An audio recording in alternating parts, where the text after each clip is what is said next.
विश्व संवाद केंद्र मेरठ द्वारा भारत रत्न डॉक्टर भीमराव अंबेडकर जयंती के उपलक्ष्य में एक विचार गोष्ठी का आयोजन किया गया।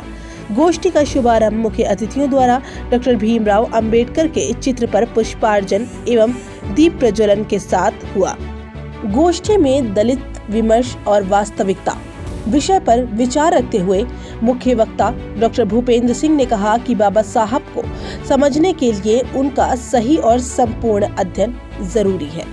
बाबा साहब का चिंतन और संघर्ष हिंदू समाज को संगठित और देश को समर्थ बनाने के लिए था।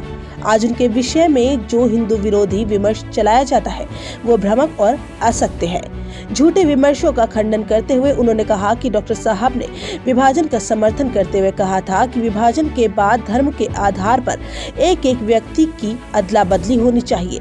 आर्य कहां से आए हैं, इस विषय पर भी डॉक्टर अंबेडकर का कहना था कि आर्य बाहर से नहीं आए, वो भारत के ही मूल निवासी थे। वास्तव में वेदों में प्रारंभ में तो केवल 3 ही वर्ण थे, शूद्र वर्ण तो बाद में जुड़ा था। बाबा साहब को समझने के लिए थॉट्स ऑन पाकिस्तान तथा शूद्र कौन थे पुस्तकें अवश्य पढ़नी चाहिए। बाबा साहब सदैव भेदभाव से पीड़ित अपने समाज के प्रति बहुत चिंतित और संघर्षशील रहे। इसीलिए मृत्यु से मात्र 2 माह पूर्व उन्होंने बौद्ध धर्म अपनाकर समाज को बौद्ध धर्म अपनाने का मार्ग दिखाया। सही अर्थों में बाबा साहब एक राष्ट्रभक्त, लेखक, पत्रकार, विचारक, समाज सुधारक और मात्र भारत रत्न ही नहीं बल्कि विश्व रत्न भी थे। उन्होंने विश्व के शोषित, वंचित समाज को अपने अधिकारों के लिए संगठित होकर संघर्ष करने का मार्ग दिखाया था। कार्यक्रम की अध्यक्षता करते हुए समाज सेवी कुंवारी उपासना सिंह एवं मुख्य अतिथि राजकुमार सोनकर ने अपने विचार भी रखे। कार्यक्रम का संचालन सुनील कुमार विद्यार्थी एवं अतिथि परिचय विनोद जाहिदपुर द्वारा किया गया। गोष्ठी में डॉक्टर चरण सिंह लिसाड़ी, जगपाल सिंह बौद्ध, विमला जाटव, मीनाक्षी कौशल, डॉक्टर प्रशांत, मनोज श्रीवास्तव, अम्बरीश पाठक, ऋषभ गौतम, आयुष खटिक, प्रतीक कुमार, अभिषेक मौर्य आदि गणमान्य जन उपस्थितियां देखने को मिली। मेरठ विश्व संवाद केंद्र में बाबा साहेब भीमराव अंबेडकर को लेकर आज विचार गोष्ठी हुई है, जिसमें दलित विमर्श और वास्तविकता की बातें बताई गई है। मेरे साथ कुछ लोग मौजूद हैं, उनसे बातचीत करता हूँ।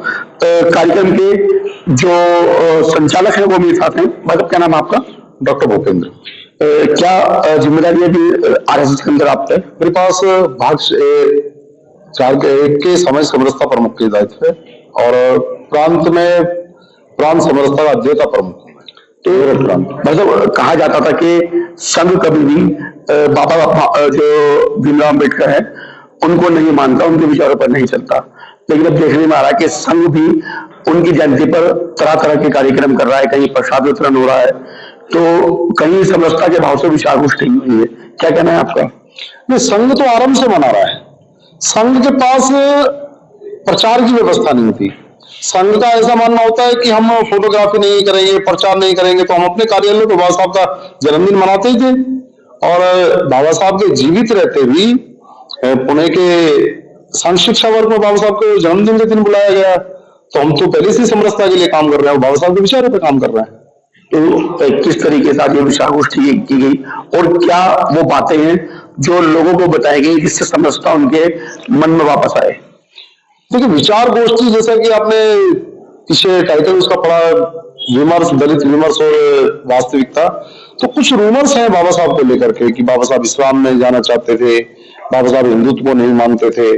तो ये स्पष्ट किया गया कि बाबा साहब का जो सारा संघर्ष है वो स्वयं भी कहते हैं कि हिंदुत्व के एकत्रीकरण के लिए है और हम सबसे पहले और सबसे बाद में भारतीय हैं, इसके सिवा में कुछ नहीं है। तो बाबा साहब कहते हैं कि समरसता लाने के लिए हिंदू समाज का पुनर्गठन समरसता की नींव पर रखा जाएगा तो ही भारत के भविष्य के लिए और हिंदुत्व के भविष्य के लिए उचित होगा। तो क्या करना है संघ समरसता के? संघ समरसता के लिए आप यदि बिल्कुल सीधा देखेंगे हमारी शाखाओं में जाकर के आप ये पता नहीं कर सकते कि कौन किस जाति वर्ग से आता है। हम कभी पूछते भी नहीं, आवश्यकता नहीं है। हमें तो सिर्फ इतना हिंदुत्व बढ़े, मानव मात्र बढ़े। और कई बार तो हम ये भी करते हैं कि हिंदुत्व का नहीं है और किसी समस्या में है तो संघ का स्वयंसेवक जाकर के सेवा का कार्य करता है। फिर समरसता विभाग के नाते हम जगह जगह गोष्ठियां कर रहे हैं। हमारे यहाँ सेवा बस्ती कहा जाता है, ऐसे जो इस तरह के समाज रहे हैं, उन सेवा बस्तियों में जो आवश्यकताएं हैं, पानी की आवश्यकता है, शिक्षा की आवश्यकता है, संघ के 48 ऐसे आनुषंगिक संगठन है, सेवा भारती, शिक्षा भारती, जो सभी आवश्यकताओं को वहां जाकर पूरा करने का काम कर रहे हैं। मतलब संघ भी समरसता की बात कर रहा है, तो प्रधानमंत्री भी लोगों को मिलाने की बात कर रहे हैं, जो जातिवाद है वो बिल्कुल खत्म करने की बात कर रहे हैं, मुख्यमंत्री भी उसी पर पूरी तरह काम कर रहे हैं। लेकिन आज भी समाज के कुछ लोग ऐसे हैं, समाज में कोई जगह ऐसी है जहां पर आज भी जातिवाद को बढ़ावा दिया जाता है। देखिए, ये जो वाद है, जहां वाद लग जाए वो कैंसर है, आप उसको ब्लड कैंसर मान के चलिए। जब तक धीरे धीरे कई बार पूरे शरीर के ब्लड को ट्रांसफर नहीं कराया जाएगा, और एक साथ होने वाला नहीं है, क्योंकि मान के चलते हैं अगर ऐसे जो बीमार है उसको एक साथ कर देंगे तो बीमार ही मर जाएगा। तो इसलिए धीरे धीरे धीरे धीरे एक बार ट्रांसफॉर्म करेंगे, दोबारा करेंगे, धीरे धीरे संघ मध्यम चाल से चल रहा है, सभी समाजों में जाकर के काम कर रहा है और सबको ये बताने का काम कर रहा है कि हिंदुत्व है, हम इसी भारत के निवासी हैं। हमारे तो परम पूज्य सत्संग चालक जी ने कहा कि जो मुसलमान भी इस भारत का है, उनका जो मूल है वो हिंदू ही है। तो हम तो समरसता के लिए निरंतर कार्य कर रहे हैं। तो क्या कर रहे हैं, क्या लग रहा है कि जल्दी भारत हिंदू राष्ट्र बनने वाला है? बिल्कुल बनेगा। तो क्या कर रहा है संघ उसके लिए? आप लोगों के माध्यम से जागरण कर, आप ही करेंगे, जल्दी बनने वाला आप ही ने तो कहा। तो ऐसे ही 2 साल लोग बाबा हिंदुत्व कर रहे हैं, तो लग रहा है कि हिंदुत्व संघ के कई कार्यक्रम हुए, उसमें तमाम जो स्वयंसेवक हैं वो यही कहते हैं कि हिंदू राष्ट्र बनने वाला, लग रहा है कि बनने वाला जल्दी। देखिए, बनने वाला है तो कोई सवाल ही नहीं है। भारत तो हिंदू राष्ट्र ही था।